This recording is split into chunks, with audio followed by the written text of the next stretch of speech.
So, hi, hello everyone, welcome back to another video of my YouTube channel that is KM Blog by IITian.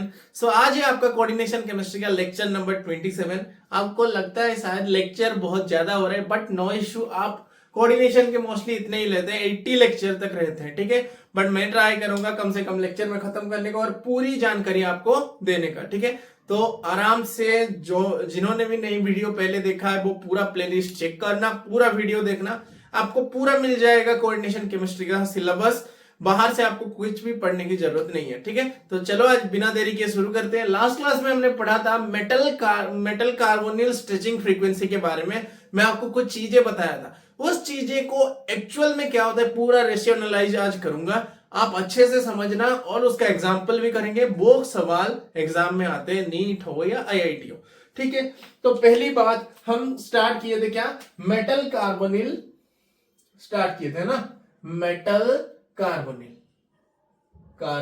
ये metal carbonyl किसके under आता है, OMC के under है ना, organometallic compound के अंदर।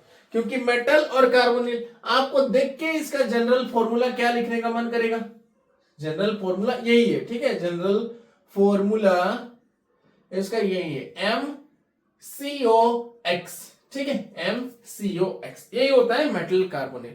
अब इसका हम जनरलाइजेशन कैसे लिखेंगे, मेटल कार्बोनिल को जनरल रिप्रेजेंटेशन कैसे लिखेंगे, रिप्रेजेंटेशन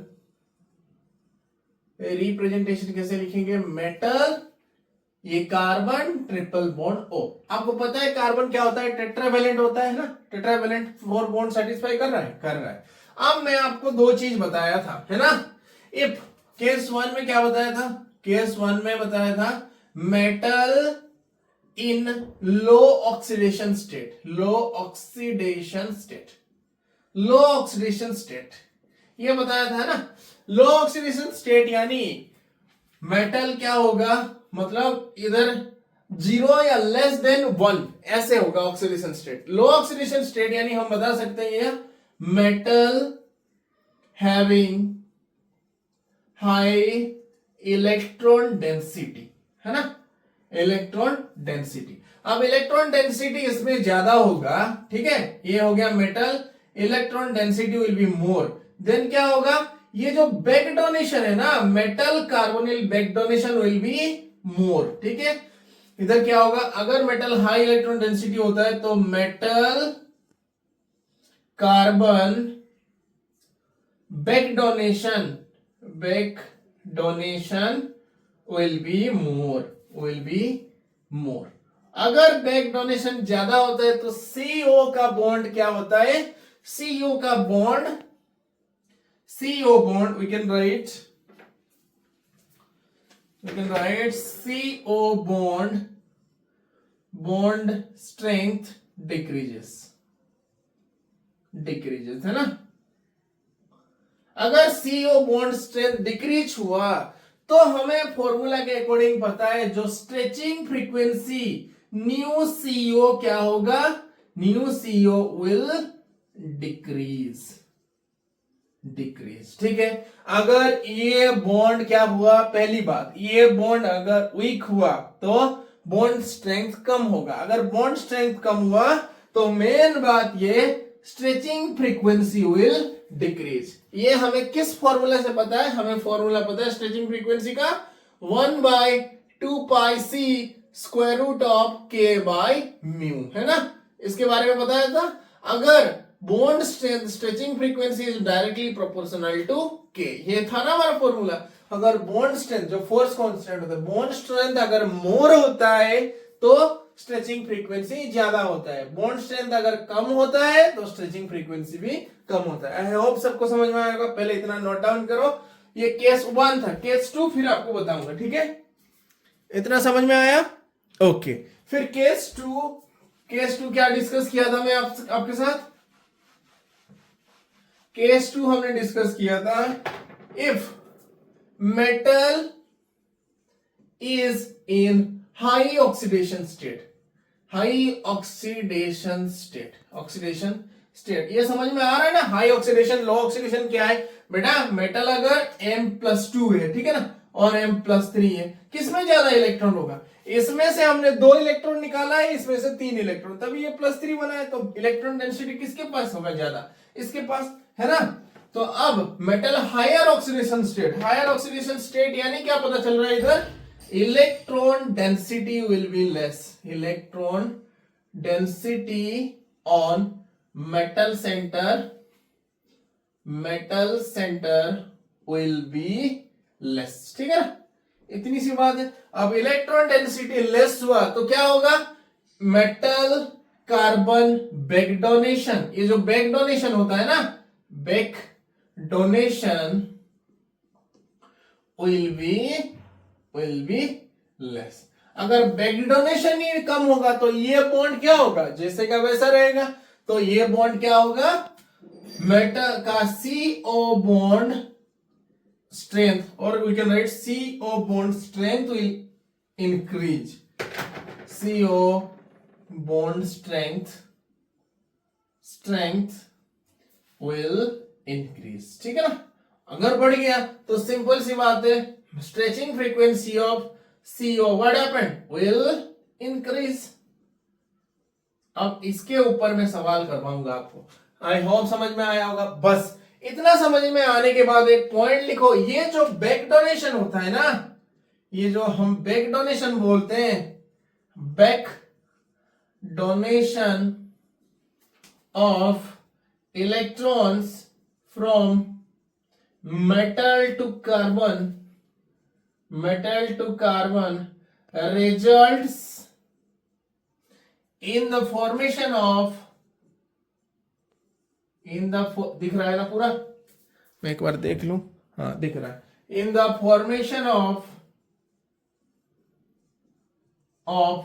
बॉन्ड कॉल्ड, इसको हम बोलते हैं सिनर्जिक बॉन्ड बोलते हैं। क्या बोलते हैं? Synergic bond. Okay, synergic bond. और इस फेनोमेनन को क्या बोलते हैं? सिनर्जिसिटी। बॉन्ड को क्या बोलते हैं हम? Synergic bond. Metal carbon back donation जो बॉन्ड बनाता है उसको बोलते हैं हम सिनर्जिक बॉन्ड। आई होप समझ में आएगा, एक बार नोट डाउन कर लो। ओके, साथ साथ टाइम भी दे रहा हूं। अब उसके बाद हम करेंगे एग्जाम्पल करेंगे, ठीक है। ओके, चलो हो गया, वेरी गुड। अब और एक कंक्लूजन आपको देता हूं, ये सब आपकी कोऑर्डिनेशन के सिलेबस में नहीं है, मैं एक्स्ट्रा पढ़ा रहा हूं, ठीक है। कोऑर्डिनेशन में बस थोड़ा सा है, वो खत्म हो जाएगा, कलर पढ़ाना है और उसके बाद एप्लीकेशन ऑफ कोऑर्डिनेशन कंपाउंड, ठीक है। ये हो गया, वेरी गुड। अब देखो बेटा, सिंपल सी बात है, और एक कंक्लूजन लिखो। जब बॉन्ड स्ट्रेंथ, ठीक है, बॉन्ड जो स्ट्रेंथ होता है ना, स्ट्रेंथ ये डायरेक्टली प्रोपोर्शनल होता है बॉन्ड ऑर्डर से। बॉन्ड ऑर्डर ये हम पढ़ेंगे जब केमिकल बॉन्डिंग पढ़ेंगे ना, तब आपको समझाऊंगा, ठीक है। Bond strength directly proportional to bond order. अब bond order directly proportional to के, आपको पता है फोर्स कांस्टेंट है ना, is directly proportional to stretching frequency. ये हो गया बात एक। अब ये जो बॉन्ड स्ट्रेंथ है, बॉन्ड स्ट्रेंथ, और इधर ही हम लिख सकते हैं साथ में मिला के, ये लिख देना, ये डायरेक्टली प्रोपोर्शनल है but inversely proportional to bond length. Bond length देखो सिंपल सी बात है। अब मैं C double bond C triple bond C और C सिंगल बॉन्ड C, अब इन तीनों में बॉन्ड स्ट्रेंथ किसका ज्यादा होगा? ऑब्वियसली इसी का ज्यादा होगा। और इसका क्या होगा? उससे कम। इसका ऐसे होगा, है ना, ऑर्डर ये रहेगा, पहले सिंगल बॉन्ड सबसे कम, उसके बाद डबल, उसके बाद ट्रिपल। यानी ये स्ट्रॉन्ग होगा तो इसका बॉन्ड लेंथ क्या होगा? अगर ये मैं लिखूं ऐसे, ठीक है, ऐसे मैं लिखूं क्या, A B और C, तो बॉन्ड लेंथ का ऑर्डर अगर लिखना चाहे हम, और सॉरी पहले बॉन्ड स्ट्रेंथ का लिखते हैं ना, पहले बॉन्ड स्ट्रेंथ का अगर लिखे, बॉन्ड स्ट्रेंथ का ऑर्डर क्या होगा? पहले C is greater than B is greater than A, ये होगा। अगर ये बॉन्ड ले, बॉन्ड स्ट्रेंथ हो गया, साथ ही साथ क्या हो गया? बॉन्ड ऑर्डर हो गया, साथ ही साथ क्या हो गया? स्ट्रेचिंग फ्रीक्वेंसी हो गया, है ना। अब अगर बॉन्ड लेंथ का लिखना चाहें हम, बॉन्ड लेंथ का ऑर्डर, तो क्या होगा, रिवर्स हो जाएगा। किसका सबसे ज्यादा होगा, ए का सबसे ज्यादा होगा, है ना। सिंगल बॉन्ड का लेंथ ज्यादा होता है, then double bond, then triple bond. I hope आपको समझ में आया होगा, है ना। लिखो एक बार, नोट डाउन करो। हो गया, वेरी गुड, ठीक है। ओके, उसके बाद हम एक क्वेश्चन करेंगे, नीट का क्वेश्चन, ठीक है ना। एक क्वेश्चन सॉल्व करते हैं, क्या आता है। पहला मैं एग्जांपल लिख रहा हूं, FeCO5 माइनस, FeCO5 माइनस, ठीक है। और दूसरा example CrCO6 zero, CrCO6 zero, ठीक है। और तीसरा आता है हमारा VCO6 plus 1, VCO6 plus 1, VCO6 plus. अब इनमें आपको बताना है क्या, स्ट्रेचिंग फ्रीक्वेंसी ऑफ CO। क्या क्या बताना है इधर हमें, पहली बात बताना है, फर्स्ट चीज स्ट्रेचिंग फ्रीक्वेंसी न्यू CO बताना है, शॉर्ट में लिख रहा हूं, ठीक है। Stretching frequency of CO, new CO बताना है। दूसरा बताना है स्ट्रेंथ ऑफ MC बॉन्ड, ठीक है। तीसरा बताना है stretching frequency of MC bond, ठीक है। अब इतना मुझे मैं ये ले लेता हूं, A, ये B, ये C, ठीक है। ऐसा सवाल आएगा आपको इससे पहले क्या करना है, पहले दिमाग लगाओ आराम से, पहले सबकी ऑक्सीडेशन स्टेट निकालो। पहले ऑक्सीडेशन स्टेट निकालो, कितना हो गया, Fe माइनस, ये माइनस में, आपको देख के पता चल रहा है ये माइनस, यानी इलेक्ट्रॉन डेंसिटी इसका ज्यादा है। ये लोअर ऑक्सीडेशन स्टेट, ये हायर, देन ये और हायर, तो सबसे इलेक्ट्रॉन डेंसिटी किसमें कम होगा, इसमें कम होगा। उसके बाद ये, तो उसी हिसाब से हम देख सकते हैं किसका, मैं बताया था, जिसका इलेक्ट्रॉन डेंसिटी ज्यादा होगा उसका स्ट्रेचिंग फ्रीक्वेंसी ऑफ CO क्या होगा, कम होगा, ठीक है। पहली बात फिर से आप इसको याद रखना, MC ट्रिपल बॉन्ड O। अब इसमें इलेक्ट्रॉन डेंसिटी ज्यादा है, किसमें, इसमें ज्यादा है, सबसे माइनस है ना, ये माइनस 0 प्लस, तो माइनस में सबसे इलेक्ट्रॉन डेंसिटी ज्यादा, ये प्लस, ये 0, ये तो न्यूट्रल है, इससे कुछ फर्क ही नहीं पड़ेगा, है ना। अगर ऑक्सीडेशन स्टेट निकालना चाहते हैं, x plus 5 into 0 equals to -1, तो x इक्वल्स टू कितना आएगा, -1, तो इसके ऊपर -1 है, इसके ऊपर 0 है, इसके ऊपर +1 है। अब देखो बेटा, बात इलेक्ट्रॉन डेंसिटी किसके पास सबसे ज्यादा होगा, इस आयरन के पास। अगर आयरन के पास ज्यादा होगा, ये बैक डोनेशन क्या करेगा, ज्यादा, यानी ये बॉन्ड स्ट्रॉन्ग बनेगा, बट ये बॉन्ड क्या हो जाएगा, वीक। तो सबसे स्ट्रेचिंग फ्रीक्वेंसी ऑफ CO हम लिख सकते हैं, सबसे ज्यादा किसका होगा, इसका होगा, यानी C is greater than B is greater than A। ये स्ट्रेचिंग फ्रीक्वेंसी ऑफ CO हो गया। अब stretching strength of MC bond, जिसमें ज्यादा इलेक्ट्रॉन डेंसिटी होगा उसमें ही ज्यादा बैक डोनेशन होगा। इसमें इलेक्ट्रॉन डेंसिटी ज्यादा, यानी बैक डोनेशन विल बी मोर। किसमें ज्यादा होगा, जिसमें मेटल पे इलेक्ट्रॉन डेंसिटी ज्यादा होगा। तो किसमें ज्यादा है, आयरन पे, है ना, क्योंकि इसमें -1 है, इसमें 0 है, इसमें +1 है। समझ में आया सबको। तो -1 में इलेक्ट्रॉन डेंसिटी ज्यादा है, तो ये बैक डोनेशन मेटल कार्बन, ये मेटल है ना, मेटल और कार्बन के साथ बैक डोनेशन ज्यादा होगा। तो back donation strength of MC bond अगर हम लिखें, स्ट्रेंथ ऑफ MC बॉन्ड लिखे, तो किसका ज्यादा होगा, A का ज्यादा होगा, देन B का, देन C का। हो गया। अब न्यू MC क्या होगा, जो स्ट्रेंथ होगा, जिसका ज्यादा स्ट्रेंथ है भाई उसका स्ट्रेचिंग फ्रीक्वेंसी ज्यादा। MC बोल रहा हूं, याद रखना, CO नहीं। तो न्यू MC का क्या होगा, A is greater than B is greater than C। समझ में आया होगा सबको, एक बार नोट डाउन करो। अगर ना समझ में आ रहा है तो मुझे जरूर कमेंट करना, मैं फिर से बता दूंगा। ओके, लिखो एक बार, नोट डाउन करो। कोऑर्डिनेशन में बहुत सारे चीजें, बहुत सारे, ओके, धीरे धीरे हम पढ़ेंगे पूरा। ओके, हो गया, वेरी गुड। ओके, उसके बाद हम आते हैं क्या, applications of organometallic compound. Organometallic compound के एप्लीकेशन देखो बेटा, ऑर्गेनोमेटलिक कंपाउंड हमारे कोऑर्डिनेशन के सिलेबस में नहीं है। ऑर्गेनोमेटलिक कंपाउंड एक सेपरेटली बहुत बड़ा चैप्टर है, ठीक है। मैं अगर होगा तो पॉसिबल ये आपका 12th का सिलेबस खत्म होने के बाद मैं ऑर्गेनोमेटलिक कंपाउंड सेपरेटली पढ़ाऊंगा, ठीक है। तो टेंशन लेने की बात नहीं है। अब ऑर्गेनोमेटलिक कंपाउंड का क्या क्या एप्लीकेशन है। पहला ऑर्गेनोमेटलिक कंपाउंड का एप्लीकेशन है Ziegler and Natta catalyst. Ziegler Natta catalyst बहुत भास्ट यूज होता है। कौन सा इसका केमिकल फॉर्मूला हम लिख सकते हैं, aluminium C2H5 whole thrice. Aluminium का वैलेंसी कितना है, +3 है ना, तो 3 बॉन्ड बनाएगा। देखो aluminium try ethyl aluminium plus TiCl3, ये कॉम्बिनेशन एक खुद ही जिगलर नाटा कैटलिस्ट है। कैटलिस्ट कौन होता है, जो रिएक्शन की रेट को एक्सीलरेट और डिसलरेट करता है without participating in the reaction, and reaction के बाद वो खुद निकल आता है ना, वही। तो ये जिगलर नाटा कैटलिस्ट क्या करता है, मेन यूज होता है इसका पॉलीमराइजेशन ऑफ अल्कीन।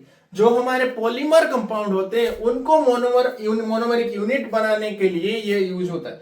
मतलब देखो पॉलीमेरिक कंपाउंड यानी ये इथीन था, अब इसको पॉलीइथिलीन बना दिया, समझ में आ रहा है। ये नंबर ऑफ इथीन था, इसको पॉलीइथिलीन बनाने में ये हेल्प किया कौन, जिगलर नाटा कैटलिस्ट, ठीक है।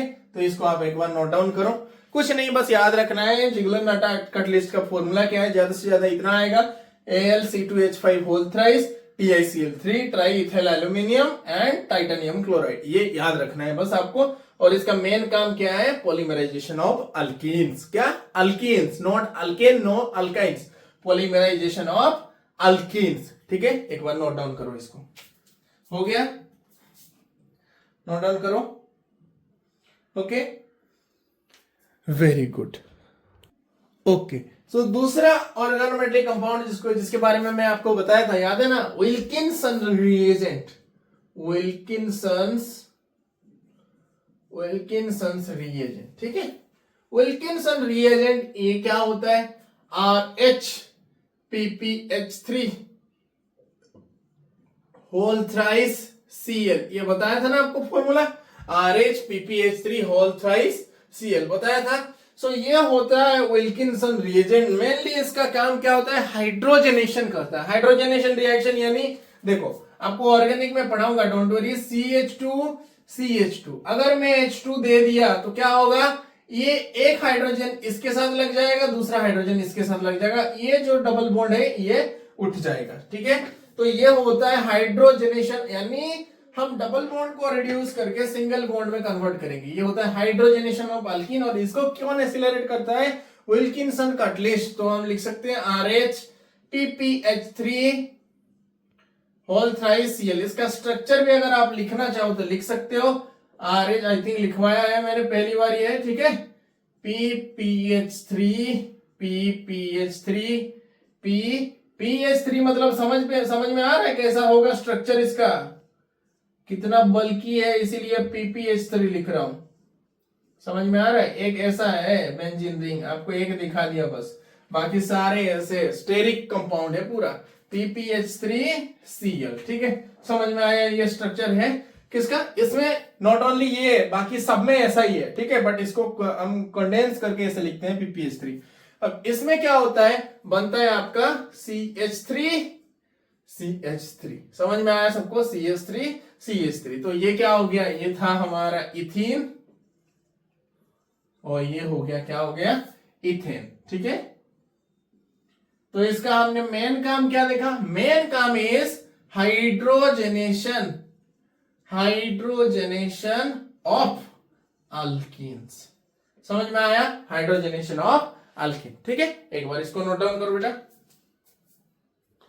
हो गया, वेरी गुड, ठीक है, ओके। लास्ट ऑर्गेनोमेटलिक कंपाउंड के बारे में बता रहा हूं, ठीक है, जितना आपके लिमिटेड है उतना ही बता रहा हूं, मतलब ये भी बहुत ज्यादा है, ये आपके सिलेबस में नहीं है, बट एक्स्ट्रा आइडिया, अगर एग्जाम में बाई चांस धीरे धीरे कंपटीशन लेवल बढ़ रहा है ना, तो आपको आ जाना चाहिए।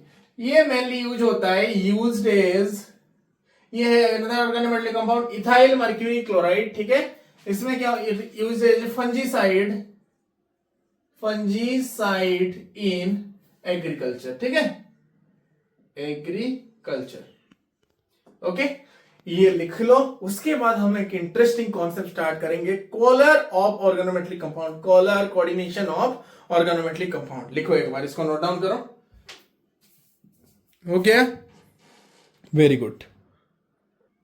ओके, तो चलो अभी शुरू करते हैं एक इंटरेस्टिंग टॉपिक, वो आपको ध्यान से सुनना है, ठीक है। पहला चीज, टॉपिक का नाम आप हेडिंग करो intensity of colour. Intensity of colour, ये है लास्ट पार्ट ऑफ आपका कोऑर्डिनेशन केमिस्ट्री, ठीक है। इंटेंसिटी ऑफ कलर, आगे बहुत कुछ है बट अभी के सिलेबस के लिए मोर देन एनफ है, ठीक है। इंटेंसिटी ऑफ कलर मेनली ये डिपेंड करता है एक क्वांटिटी पे, एक मेजरेबल क्वांटिटी पे, उसका नाम होता है एप्सिलॉन, ठीक है। और we can write see intensity of colour. पहले कुछ चीजें मैं आपको बता रहा हूं, उसको समझो, ठीक है, बेसिक चीजें, फिर हम आगे बढ़ेंगे। पहले हमें पता है जो एल वैल्यू होता है, L value azimuthal quantum number, ठीक है। पहले इधर मैं लिख रहा हूं ऑर्बिटल, इधर मैं लिख रहा हूं एल वैल्यू, ठीक है। एल वैल्यू यानी क्या होगा, S orbital, P orbital, D orbital, F orbital, G, H, I, अगर कुछ भी लिखे, ठीक है, तो इसका एल वैल्यू स्टार्ट होता है 0, 1, 2, 3, 4, 5, 6, ऐसे ही आगे बढ़ता जाएगा। एस, पी, डी, एफ, जी, एच, आई, जे, के, ऐसे जाएगा, ठीक है। 0, 1, 2, 3। अब ये एल वैल्यू क्या है बेटा, एजीमुथल क्वांटम नंबर है, एजीमुथल क्वांटम नंबर, ठीक है, क्वांटम नंबर। अगर आपने पहले से पढ़ा होगा क्वांटम नंबर वाला टॉपिक तो आपको समझ में आ रहा होगा, बट मैं आपको पूरा पढ़ाऊंगा, आप वरीड मत हो, ठीक है। कोऑर्डिनेशन के बाद हम जाएंगे पूरा हर टॉपिक कवर करूंगा, ठीक है। तो azimuthal quantum number mainly L value ये डिटरमाइन करता है आपका ऑर्बिटल का एल वैल्यू कितना है, ठीक है। जैसे अभी मैं अगर डेल्टा एल, देखो इलेक्ट्रॉन मूव हो रहा है एस टू पी, तो मुझे डेल्टा एल निकालना है, तो पी से मैं एस को माइनस करूंगा, यानी 1 माइनस 0, तो हो गया 1। ऐसे हम डेल्टा एल वैल्यू निकालते हैं, ठीक है। एस और पी के बीच जो डिफरेंस है, एल वैल्यू का डिफरेंस हम निकालेंगे इधर, डेल्टा एल, ठीक है। क्यों बता रहा हूं, ये सब अभी आपका काम आएगा जब हम कलर के बारे में पढ़ेंगे। उसके बाद और एक चीज देखो, हम कलर कैसे डिटरमाइन करते हैं, जो कलर एब्जॉर्ब करता है, एक एलिमेंट है जो एब्जॉर्ब करता है वो एमिट नहीं करता, जो एब्जॉर्ब करता है उसका कॉम्प्लीमेंट्री कलर हमें शो करता है। फॉर एग्जाम्पल देखो, आपको एक ट्रिक बताता हूं। पहले एक सर्कल बना लेना अपने कॉपी पे, ठीक है, ऐसे लाइन खींच देना, हो गया। अब इसको ऐसे कर देना, देखो 1, 2, 3, 4, 5, 6 बन गया, V, B, G, Y, O, R। अगर if the molecule, हम लिख सकते हैं इसको, molecule will absorb कौन सा कलर, emit कौन सा कलर, ठीक है। ये molecule क्या करेगा, अगर लिख रहा हूं मैं, इधर absorb लिख रहा हूं, absorb, और इधर emit लिख रहा हूं, ठीक है। तो अगर molecule ब्लू कलर एब्जॉर्ब कर रहा है, मॉलिक्यूल क्या कर रहा है, ब्लू कलर एब्जॉर्ब कर रहा है, कलर की कौन सा एब्जॉर्ब कर रहा है, ब्लू कलर, तो वो एमिट कौन सा कलर करेगा, ऑरेंज, ठीक है। अगर मॉलिक्यूल वायलेट कलर एब्जॉर्ब कर रहा है, ठीक है, तो एमिट कौन सा करेगा, वायलेट कर रहा है तो येलो कलर। समझ में आया सबको, येलो कलर। अब मॉलिक्यूल अगर रेड कलर एब्जॉर्ब कर रहा है तो एमिट कौन सा कलर करेगा, रेड कलर एब्जॉर्ब कर रहा है तो एमिट करेगा ग्रीन, ठीक है। समझ में आया सबको, बस इतना ही समझो आप। अगर ये भाई वर्सा भी है, अगर ऑरेंज एब्जॉर्ब करता है तो ब्लू आएगा, येलो एब्जॉर्ब करता है तो वायलेट, ग्रीन एब्जॉर्ब करता है तो रेड। समझ में आया सबको, ठीक है। आज के लिए बस इतना समझो, फिर नेक्स्ट क्लास में हम पढ़ेंगे एक जो कलर है वो किसमें कलर, कौन सा कोऑर्डिनेशन कंपाउंड कलरलेस होता है, क्यों होता है, और कौन सा कैसे इंटेंसली कलर होता है, सबके बारे में पढ़ेंगे, ठीक है। आई होप आज का वीडियो सबको समझ में आया होगा, ठीक है। पसंद आए तो जरूर लाइक करना, चैनल पे नहीं हो तो सब्सक्राइब करना। बहुत जल्दी कोऑर्डिनेशन खत्म होने वाला है, फिर नेक्स्ट चैप्टर पे हम जाएंगे, ठीक है। आई होप आज का वीडियो पसंद आया होगा, ठीक है। मिलते हैं और एक नेक्स्ट मजेदार कोऑर्डिनेशन केमिस्ट्री के वीडियो में, तब तक के लिए बाय बाय गाइस।